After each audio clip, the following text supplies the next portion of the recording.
As soon as 10 years from now, I see a whole group of people that are not Christians at this moment that are actively in leadership at our church. The statement you just said about key leaders in our church 10 years from now are not Christians yet, that resonates very strongly with me because that was me. In 2012, I was not saved. And if I do the math correctly, I know I'm a youth pastor, but 2012, that's 10 years ago from now. That's right. And the Lord has brought me so far just through his deliverance. So 10 years ago, you weren't a Christian? No. Wow. It's so encouraging to me just to sit here and have Ryan right beside me and be preaching a sermon about 10 years from now.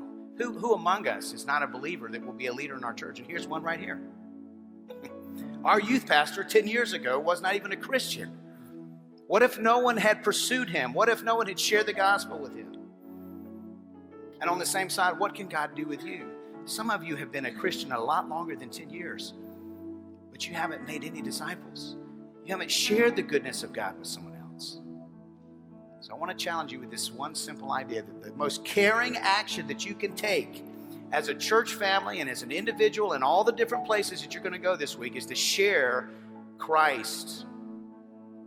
And I would love it if next Sunday when we come in together, that when I said, how many of you have shared Christ with someone this week? How many of you had a gospel conversation with someone this week? That every hand would go up. What would happen and what would it look like if just the people in this room shared Jesus with someone this week?